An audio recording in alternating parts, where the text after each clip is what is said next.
दुर्गा दुर्गनी बघवा के सवारी वो अमरपुरी ले आजा दाई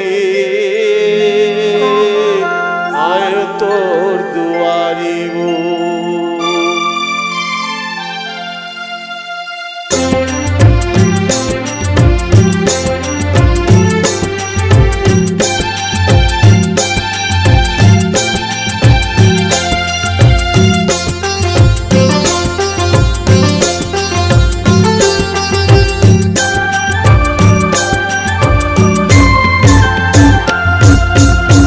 दुर्गा महतारी वो बघवा सवारी वो, दुर्गा महतारी वो बघवा सवारी वो अमरपुरी ले चल आगे वो दाई अमरपुरी ले चल आगे वो अमरपुरी ले चल आगे वो दाई अमरपुरी ले चल आगे वो। दुर्गा महतारी वो बघवा सवारी वो, दुर्गा महतारी वो बघवा सवारी वो अमरपुरी ले चल आगे वो दाई अमरपुरी ले चल आगे अमरपुरी ले चल आगे वो दाई अमरपुरी ले चल आगे।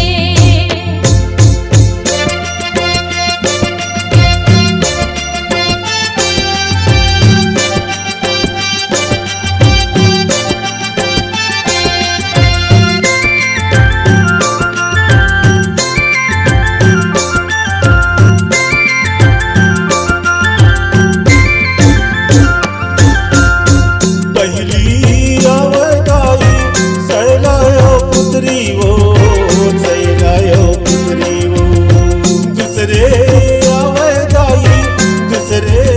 अवतारी ब्रह्मायो चरणी वो ब्रह्मायो चरणी वो, तीसरे अवतारी चंद्रयो घंटा वो।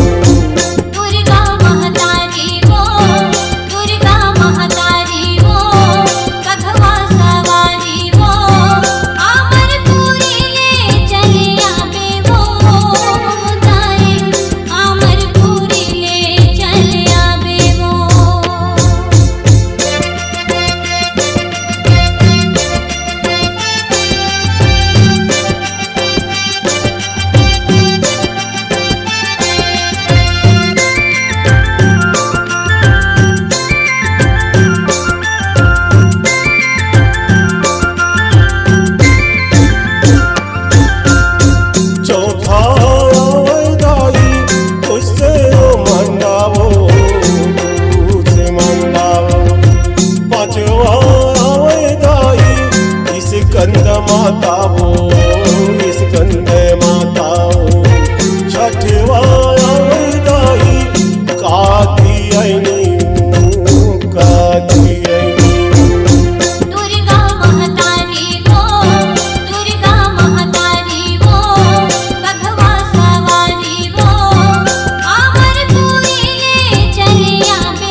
नमस्कार दोस्तों, नए नए छत्तीसगढ़ी गाने सुनने और देखने के लिए हमारी वीणा म्यूजिक को सब्सक्राइब करें और बेल आइकॉन के बटन को क्लिक करें।